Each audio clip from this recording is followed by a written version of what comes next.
Qué bueno es compartir con ustedes. Hoy es domingo de resurrección. ¿Cuántos saben que hoy es domingo de resurrección? 5 nada más saben. ¿Cuántos saben que hoy es domingo de resurrección? Muy bien. Qué bueno que pudieron venir hoy. Hoy es un día muy especial. Estamos en Semana Santa, ya culminando ya la actividad de la Semana Santa. Le llaman Semana Santa, pero yo pienso que todas las semanas deberían ser santas.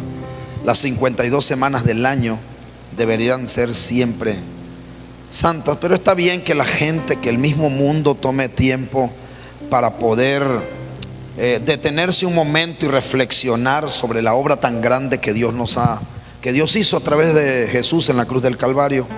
Lástima que a veces la mayoría de personas agarramos este tipo de semanas más que para reflexionar, muchas veces para vacacionar. Pero bueno, cada cabeza es un mundo, y sabemos que Dios en su misericordia sabe lo que tiene que hacer en cada persona, la obra tan grande que tiene que hacer. Estaba meditando sobre lo que era la resurrección y viendo todo lo que es la parte de la resurrección de nuestro Señor Jesucristo. Desde pequeño, siempre en esta semana mi tía me llevaba a ver las películas de la Pasión de Cristo. He visto como alrededor, en los 28 años que tengo, he visto alrededor como de 5 películas diferentes de lo que es la pasión y la vida de nuestro Señor Jesucristo. Y la última que vi fue la de Mel Gibson, y me impactó muchísimo por la manera tan cruda que él hizo ver la parte de lo que era la pasión. La palabra pasión realmente significa sufrimiento. Todo lo que Jesús sufrió por nosotros, y lo hizo por amor, lo hizo en la cruz del Calvario. No solamente en la cruz del Calvario, sino también fuera de la cruz del Calvario. Y entonces a la final, el producto final de todo este proceso que Jesús pasó fue haber muerto en la cruz, y que al mismo tiempo pudiera resucitar al tercer día. Es un acontecimiento extraordinario. De hecho, la Biblia no solamente registra el acontecimiento de la resurrección de los muertos solamente en la figura de Jesús, y no solamente en el Nuevo Testamento, sino también en el Antiguo Testamento. En el Antiguo Testamento queda registrado donde uno de los profetas de Dios se acostó en el cuerpo de un niño inerte que había muerto, y respiró sobre su boca, la boca de él, sobre la boca del profeta, sobre la boca del niño muerto. Y dice la Escritura que respiró aliento, sopló aliento sobre la boca del niño, e inmediatamente el niño volvió a la vida. Esto se explica teológicamente en la Biblia, porque cuando Dios nos formó a nosotros como barro, dice que sopló sobre nosotros. La palabra soplar es roash, vista, y que eso que sopló es aliento de vida. Y ese aliento de vida fue lo que nos dio vida a nosotros. Cuando alguien muere, es ese está hablando, ese aliento de vida es el espíritu. Y ese espíritu que uno tiene es el que vuelve a Dios, es el que nos anima a nosotros. Cuando el espíritu nos deja, es porque estamos muertos. La Biblia habla no solamente en el Antiguo Testamento, sino en el Nuevo Testamento, no solamente de la muerte y la resurrección de Jesús, sino que habla también de que Jesús resucitó a un niño pequeño, a una niña pequeña en una casa, que le dijo Talita Kumi. Ahora hay otra parte donde queda también registrada la resurrección de los muertos, y es que el apóstol Pablo, predicando, un niño cae, se mata, y luego el apóstol Pablo ora por él y también resucita. También se habla en la figura del Nuevo Testamento de otras partes donde queda registrada la resurrección. La más importante de todas las resurrecciones para mí, aparte de la del Señor Jesucristo, es cuando a la hora novena en la cruz del Calvario, que eran las 3 de la tarde, la hora novena en el calendario judío, en la hora judía, eran las 3 de la tarde. A las 3 de la tarde, cuando Jesús muere y entrega su espíritu a Dios, dice la Escritura que hubo un terremoto tan fuerte que los sepulcros, los cementerios, las tumbas que había en los cementerios se abrieron, y deja registrado que muchos muertos resucitaron en ese momento, y se levantaron de sus tumbas y fueron y visitaron a su familia. Y la gente los reconoció, que hacía años que habían muerto, y ese día resucitaron. Para mí es la más gloriosa de todas las resurrecciones, y es la que menos se habla. La resurrección de los muertos es el centro o el epicentro de todas nuestras creencias y de todo lo que es el cristianismo. La única religión donde habla de resurrección de los muertos es la religión cristiana, si lo queremos hablar sociológicamente hablando. Por eso es que la resurrección de los muertos es importante. Pero muchas veces cuando estamos en la Semana Mayor, en la Semana Santa, como la quieran llamar, o cualquier semana del año, nosotros hablamos de la resurrección de los muertos y es como hablar de X, como hablar de algo normal. Pero no entendemos hasta que se nos revela dentro de nosotros lo magnífico, lo extraordinario, lo glorioso que tiene que ser la resurrección de los muertos para nosotros. Tanto así que el apóstol Pablo, en una de sus exhortaciones sobre doctrina a una de las iglesias que él estaba pastoreando, el apóstol Pablo, cuando la supervisaba, habló con una de las iglesias en una de sus cartas, porque ahí habían iglesias que dijeron que ya la resurrección de los muertos se había dado, y empezó esa pelea doctrinal, donde el apóstol Pablo comenzó a decir: si los muertos no resucitan, o si Cristo ya resucitó y nosotros no hemos ido, dice, comamos y bebamos, que mañana moriremos. Es decir, ¿de qué vale el evangelio sin resurrección, sin la resurrección de los muertos? La resurrección de los muertos hasta la final es el fin de todos nosotros. La escritura dice: oh muerte, ¿dónde está tu aguijón? Oh sepulcro, ¿dónde está tu victoria? Es decir, el secreto de esto, el chiste de todo el evangelio es que el evangelio es poder de Dios para salvación a todo aquel que cree. ¿Salvarnos de qué? De la muerte eterna, y darnos la resurrección y la vida eterna a cada uno de nosotros. Por eso nuestro Señor Jesucristo, en un pasaje glorioso en el Santo Evangelio según San Juan, en el capítulo 11, del versículo 23 en adelante, o 20 en adelante, cuando Jesús va hacia la tumba donde está Lázaro y se para frente a la tumba y dice: quiten la piedra. Inmediatamente da la orden de que Lázaro resucite. Y en ese momento la hermana de Lázaro estaba al lado, y Jesús le dice: ¿no te he dicho que si crees verás la gloria de Dios? Y ella le dice: sí, yo sé, Señor, que yo creo que mi hermano va a resucitar en el día postrero, en la resurrección de los muertos. Y Jesús le dice a la hermana de Lázaro, le dice: yo soy la resurrección y la vida. Esa palabra a mí me marca. Cuando Jesús dijo: yo soy la resurrección y la vida, el que cree en mí, aunque esté muerto, vivirá para siempre. Eso es lo que celebramos hoy en día, la resurrección de los muertos. Jesús dijo, lo dijo. Por eso Romanos, escúcheme bien, Romanos capítulo 10, desde el versículo 9 en adelante, dice que si confesares con tu boca que Jesús es el Señor, uno, y creyeres en tu corazón que Dios lo levantó de los muertos, serás ¿qué? Salvo. Es decir, que el secreto de la salvación radica en creer en Jesús como nuestro Señor y creer que Dios lo resucitó de los muertos. Y así como resucitó a Jesús un día, nos va a resucitar a nosotros también para vivir eternamente. ¿Cuántos creen eso? No, así no ve. Por eso es que yo le digo que es X para ustedes. Para la mayoría de gente es X. Amén. No, la resurrección de los muertos es algo que debería tenernos a nosotros danzando en un pie de gozo, de alegría. Ese es el gozo del Señor, es nuestra fortaleza. ¿En qué radica el gozo del Señor en nosotros? Radica en que somos salvos. Cuando yo me convertí, leí las escrituras por primera vez, yo no paraba de reírme y de sentir alegría dentro de mi corazón y un gozo increíble dentro de mí, porque yo decía: wow, Dios me salvó, me salvó. Y la gente se pregunta: ¿te salvó de qué? ¿De qué más me va a salvar? Del infierno. Pastor, ¿me quiere meter miedo? Sí, me salvó del infierno, me salvó de la condenación eterna. Imagínese ir a un lago de fuego que arde con azufre por los siglos de los siglos.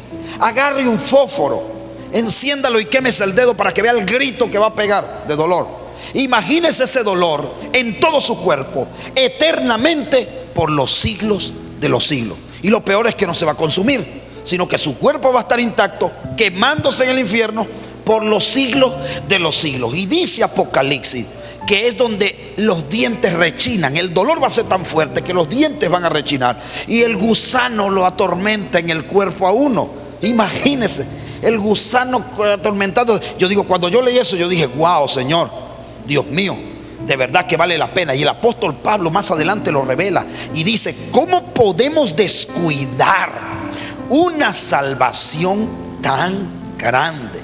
Si alguna vez te has preguntado de qué te va a salvar Dios, te va a salvar de la candela y del gusano. Así de sencillo. Dígale al que tiene a su lado: te va a salvar de la candela, del tormento y del gusano. no solamente a ti, sino a tus seres queridos, porque la Biblia dice: cree tú y toda tu casa será salva. No sé si me estás entendiendo eso, pero toda tu casa será salva. Ahora escuche esto. Mire esto tan extraordinario. Parece ser que para la gente la resurrección de los muertos era X también en aquel tiempo, como para muchos en el cristianismo hoy es una doctrina más. Y parece ser que en los tiempos de Pablo pasaba lo mismo. En la iglesia de los tesalonicenses o de Tesalónica, parece ser que había muerto alguien demasiado importante en aquella época. Un líder importante o una líder importante murió y la gente estaba triste y lloraba de tristeza. Y el apóstol Pablo, en la primera carta a los tesalonicenses, al enterarse de la noticia, en el capítulo 4, versículo 13, envía unas palabras de consuelo. Y mire las palabras de consuelo tan extraordinarias que manda. En el versículo 13 dice: tampoco queremos, hermanos, que ignoréis acerca de los que duermen. La palabra duermen ahí es de los que murieron. Dice así: tampoco queremos, hermanos, que ignoréis acerca de los que murieron, para que no os entristezcáis como los otros que no tienen esperanza. Porque si creemos que Jesús murió y resucitó, así también traerá Dios con Jesús a los que murieron en Él. ¿Quiénes son los que murieron en Él, en Jesús? ¿Quiénes son? Los cristianos que han muerto desde hoy hacia atrás y que un día tuvieron a Jesucristo en su corazón y creyeron en la resurrección de los muertos y en el Señor como Señor. Levante la mano si usted conoce a alguien que murió en el Señor. Muy bien, ahí está hablando de ellos, ¿sí o no?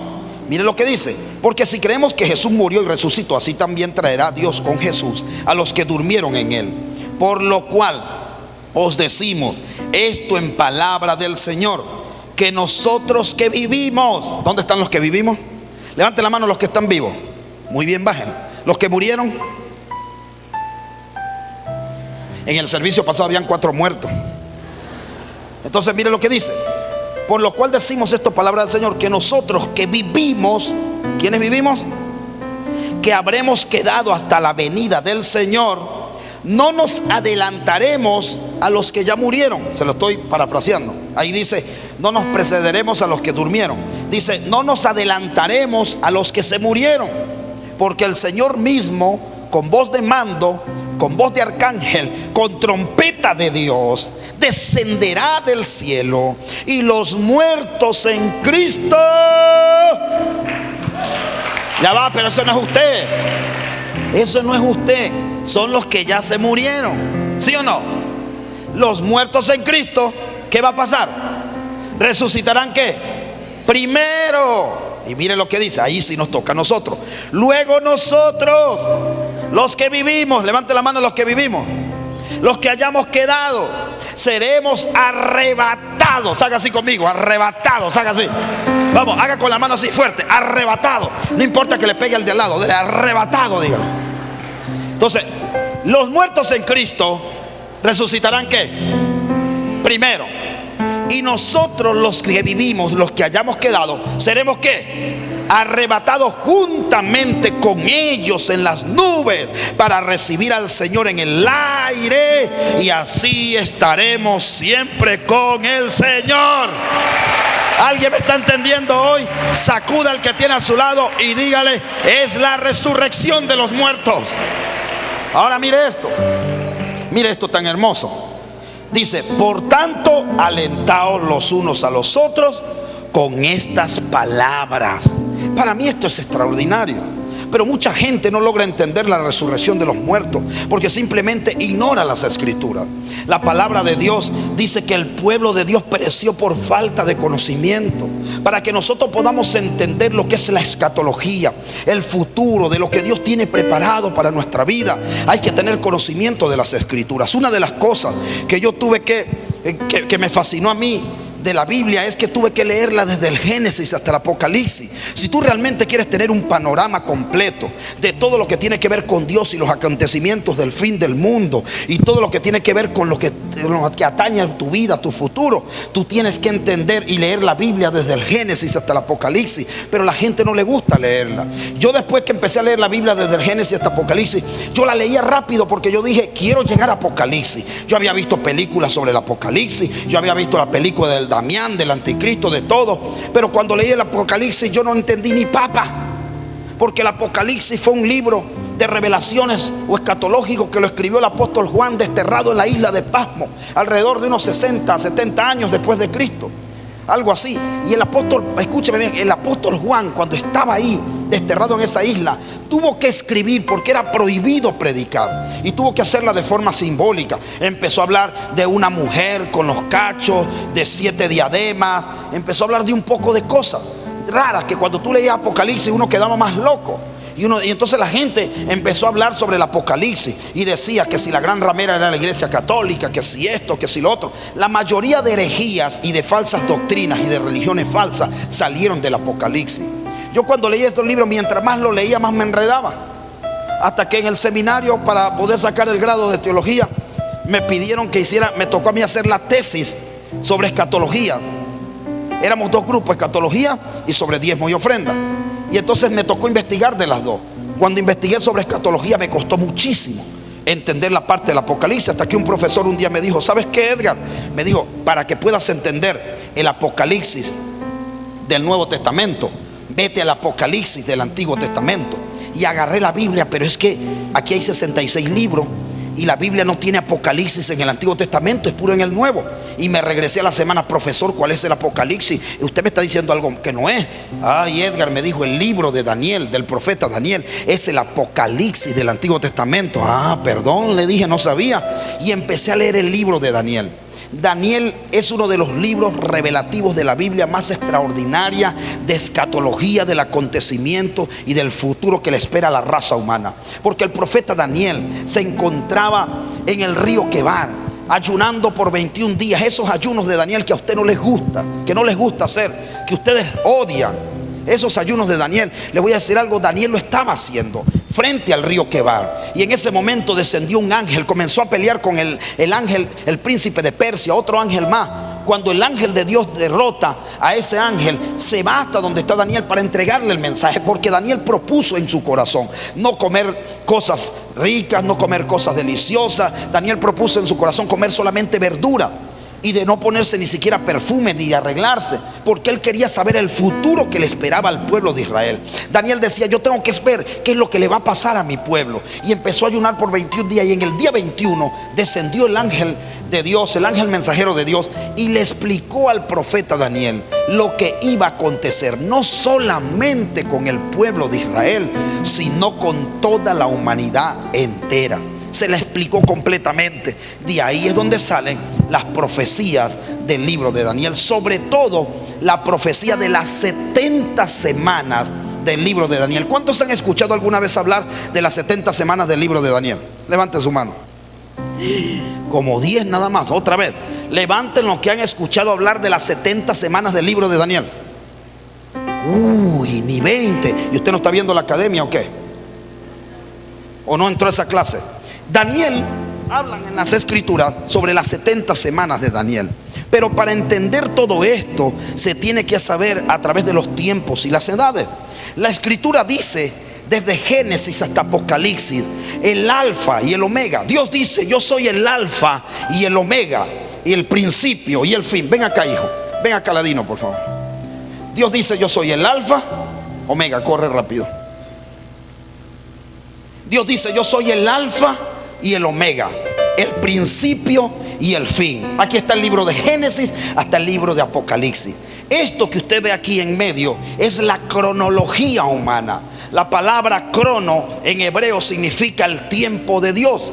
Eso es lo del tiempo del hombre. Cronología, anales cronológico, desde los 6.000 años. Algunos dicen que la tierra, el mundo tiene más de 6.000 años. Otros dicen que son 60 millones de años. Otros científicos dicen que son 60.000 millones de años. Si sean 60.000 millones, 60 millones o 6.000 años, lo importante es que este tiempo en el hombre, en el crono del hombre, tiene que ver con hora, con minutos, con segundos, con meses, con años, con siglos. Eso es lo que, con milenios, eso es lo que tiene que ver. Dios hizo desde el Génesis hasta Apocalipsis. Fuera de todo esto, del alfa y el omega, Jesús dijo: yo soy el alfa y el omega, el principio y el fin. Fuera de todo esto, aquí, esto que usted ve aquí, todo alrededor que no esté dentro de esta línea histórica o de estos anales históricos, se llama eterno o eternidad.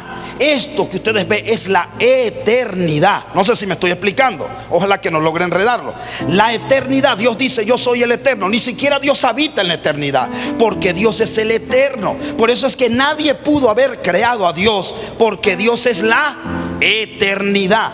¿Cuál es la diferencia entre la eternidad y en el espacio común de los seres humanos? Que aquí no hay tiempo, ni horario, ni fecha, ni segundo, ni minuto. Hay 3 cielos: el primer cielo, el segundo cielo y el tercer cielo, registra la escritura.